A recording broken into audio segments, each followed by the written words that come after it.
Saya Milania dari kelas E daerah. Saya akan menjawab beberapa pertanyaan soal UTS dari mata kuliah Manajemen Operasi. 1. Apa yang Anda ketahui tentang manajemen operasional?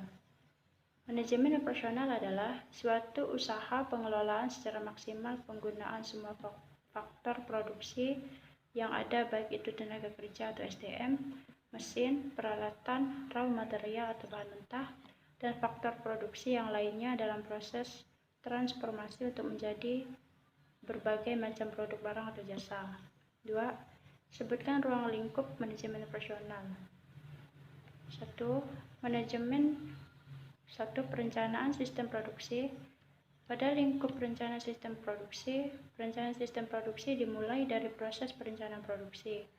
Tujuannya adalah untuk menghasilkan barang atau jasa yang dikehendaki, yang sesuai dengan kebutuhan para konsumen, baik itu mengenai kuantitas, kualitas, harga, dan waktu. Dalam lingkup perencanaan sistem produksi, ada beberapa hal yang patut diperhatikan. A. Penentuan lokasi pabrik. B. Penentuan tata letak fasilitas pabrik. C. Perencanaan lingkungan kerja. D. Persoalan standar. 2. Pengendalian produksi. Perencanaan produksi adalah dasar dalam melakukan pengendalian produksi. Di dalamnya mencakup berbagai kebijakan dan standar yang harus dipenuhi. A. Pengendalian bahan baku. B. Pengendalian biaya produksi. C. Pengendalian tenaga kerja. D. Pengendalian kualitas. E. Pemeliharaan. Sistem informasi produksi. Ini adalah aspek di mana informasi yang ada harus diterima dengan baik dan diolah secara tepat agar kegiatan produksi bisa berlangsung dengan efektif dan efisien. Sistem informasi ini dibagi menjadi 3 bagian, di antaranya informasi internal, informasi pelanggan, dan informasi pasar. 3. Sebutkan perbedaan antara barang dan jasa. Perbedaan antara barang dan jasa. 1. Karakteristik barang. Produk berwujud, dapat dijual lagi, dapat disimpan, kualitas dapat diukur, penjualan terpisah dengan produksi, dapat dipindahkan, lokasi sangat mempengaruhi biaya, mudah diotomatisasi, pendapatan dari produk nyata. Karakteristik jasa. 1. Produk tidak berwujud, tidak bisa dijual lagi, tidak dapat disimpan, kualitas sulit diukur, penjualan sebagai bagian jasa, pemindahan pada tenaganya, lokasi penting untuk interaksi dengan konsumen, sulit diotomatisasi, pendapatan dari pelayanan. 4. Sebutkan dan jelaskan 3 fungsi aktivitas penting yang harus diperhatikan oleh sebuah perusahaan. 1. Desain. Sebelum merencanakan proses atau merancang produk, manajemen operasi harus bisa menganalisis pasar untuk menguji permintaan pasar. Rencana harus selalu mendukung tujuan bisnis. Fokuslah ketika mempertimbangkan biaya dan menemukan kualitas dan kapasitas yang terbaik, atau menghitung persediaan dan kebutuhan tenaga kerja manusia. Oleh karena itu, penting untuk menetapkan langkah-langkah yang tepat dalam tahap perencanaan desain untuk mengetahui apakah kinerja aktual telah terpenuhi atau ada kebutuhan yang memerlukan penyesuaian. 2. Manajemen atau organisasi. Pengorganisasian pemeliharaan peralatan juga merupakan bagian dari kegiatan manajemen mutu. Selanjutnya, persediaan dan seluruh rantai pasokan harus dikelola agar dapat menghasilkan output yang lebih efisien. Seperti dalam semua fungsi manajemen sumber daya manusia adalah kegiatan yang penting dalam manajemen operasi. Perencanaan dalam setiap pekerjaan dapat memiliki dampak besar pada suatu organisasi. Apakah organisasi ini dapat beroperasi secara efektif atau tidak? 3. Improvisasi. Selalu ada ruang yang mengimprovisasi ketika masuk ke dalam proses yang sudah lama kita pakai, kualitas dan kapasitas yang telah dicapai, atau sejauh tingkat persediaan dan sumber daya manusia yang bersangkutan.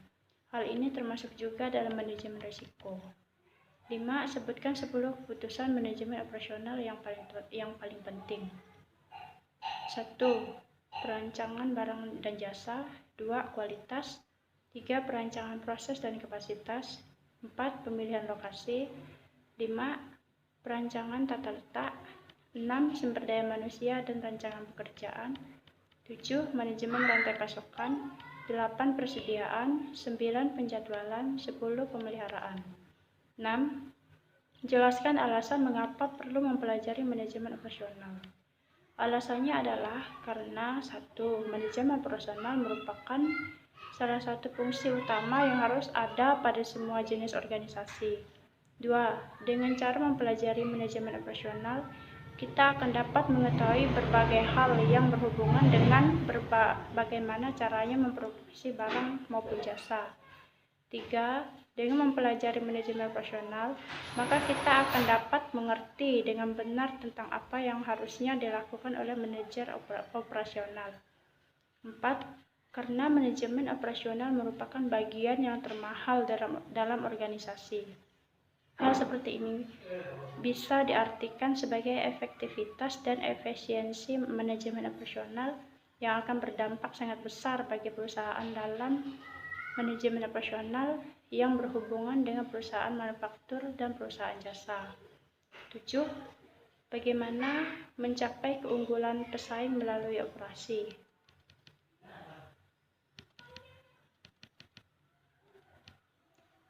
Melalui strategi operasi, keunggulan persaingan bisa dicapai melalui Heiser dan Render dalam Dwi Anugrawati, Setioningsih, dan Indra Almadi.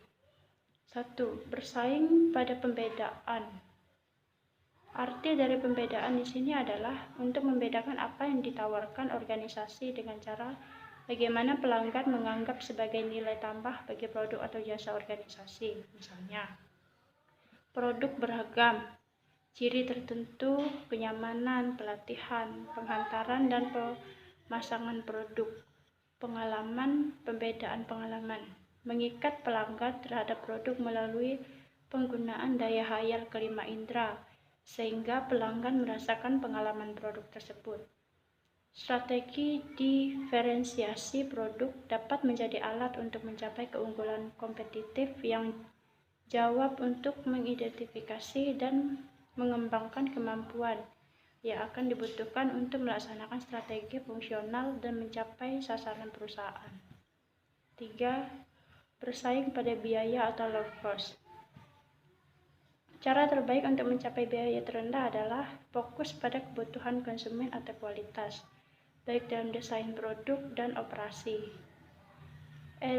Eliminating rework, scrap, inspection, dan kegiatan-kegiatan lain yang tidak menambah nilai. Dengan kata lain, kepemimpinan biaya rendah, mencapai nilai maksimum sebagaimana yang diinginkan pelanggan.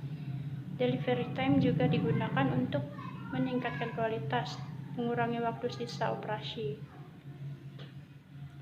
3. Bersaing pada respon-respon adalah sekumpulan nilai yang berkaitan dengan kinerja yang tepat, fleksibel, dan dapat diandalkan. Respon yang cepat menyangkut penjadwalan, rancangan, produksi, dan pengantaran. Respon yang fleksibel, kemampuan untuk memenuhi perubahan yang terjadi di pasar, di mana terjadi pembaharuan rancangan dan fluktuasi volume. Perubahan lingkungan perusahaan yang cepat, termasuk kebutuhan dan harapan pelanggan. Kemampuan untuk mengakomodasi perubahan ini bisa menjadi strategi yang unggul. Hal ini disebut dengan fleksibilitas. 8. Jelaskan apa yang dimaksud dengan strategi operasi. Jelaskan secara terinci. Strategi operasi merupakan penetapan arah atau tujuan, prioritas, dan pembuatan keputusan tentang operasi dari barang atau jasa sebuah perusahaan untuk mendukung strategi perusahaan secara keseluruhan. Melalui perekonsiliasian kebutuhan pasar dengan sumber daya operasi. Strategi operasi manajemen operasional adalah usaha pengelolaan secara optimal, penggunaan faktor produksi tenaga kerja, mesin-mesin, peralatan, bahan mentah, dan faktor produksi lainnya dalam proses transformasi menjadi berbagai produk barang dan jasa yang dimana strategi fungsionalnya harus berpedoman pada strategi bisnis agar dapat menghasilkan suatu pola yang konsisten dalam keputusan operasi.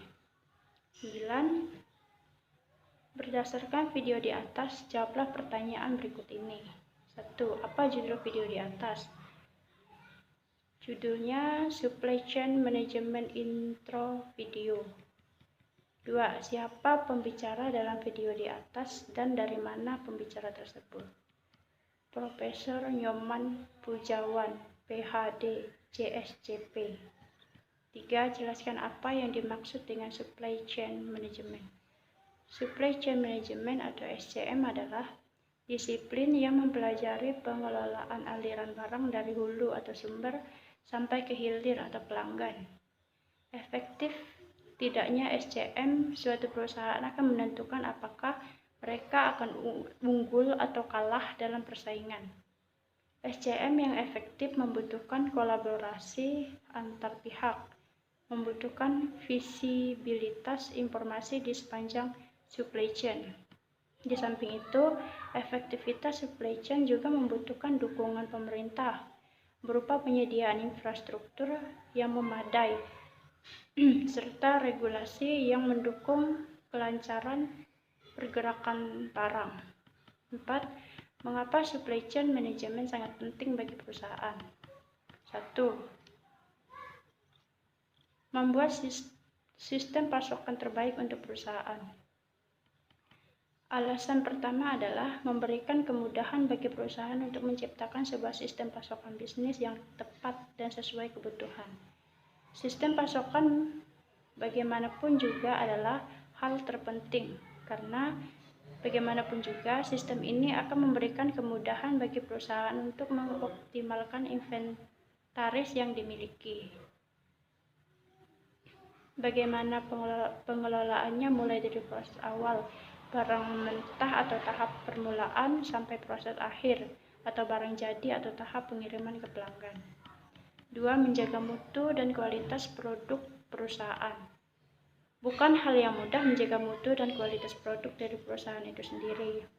Tapi dengan adanya supply chain management, maka Anda pun akan tetap bisa menciptakan sebuah sistem yang benar-benar tepat dan terbaik di dalamnya.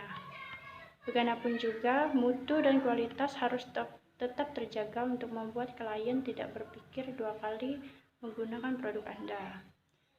Kepuasan adalah segalanya, dan kepuasan adalah yang membuat klien siap memesan produk perusahaan kedua kalinya. Menjaga bahkan meningkatkan laba perusahaan. Menjaga income perusahaan tetap stabil terkadang menjadi sesuatu yang butuh upaya besar, tapi meningkatkan laba perusahaan itu sendiri adalah pencapaian yang luar biasa. Apabila perusahaan Anda ingin maju, maka semua sistem manajemen rantai pasokan harus berjalan sinergi dan tepat satu sama lain. Dari sinilah laba perusahaan akan setidaknya bisa tetap stabil, bahkan cenderung meningkat. 5. Jelaskan teori supply chain management yang dijelaskan oleh pembicara di dalam video di atas. Supply chain strategi dan performance. 1. Pentingnya strategi supply chain management. Manajemen rantai pasokan atau supply chain management berperan penting dalam membantu perusahaan untuk menjamin kepuasan para konsumen. Melalui mekanisme ini, perusahaan dapat mengetahui barang apa yang mereka inginkan serta kapan waktu yang tepat untuk mengirimkan barang tersebut. 2. Produk fungsional versus inovatif. Karakteristik produk. Produk adalah sesuatu yang dihasilkan yang berbentuk atau berwujud. Produk terdiri dari dua karakteristik, yaitu produk fungsional, dan produk inovatif.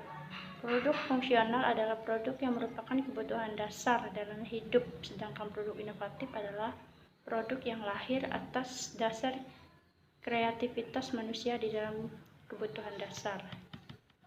3. Strategi efisien versus responsif. 4. Decoupling point.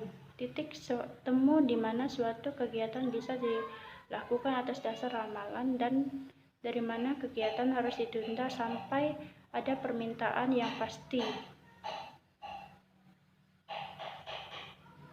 Dinamakan decoupling point. 5.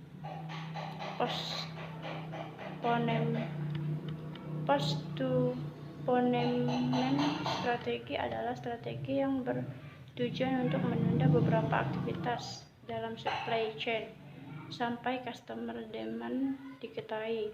Hal ini dilakukan dengan tujuan untuk menjaga adanya cost karena penumpukan inventory dan juga meningkatkan respon terhadap permintaan customer.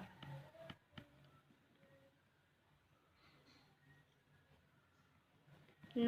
Apa yang Anda dapat pelajari dan Anda dapat dari menonton video tersebut di atas.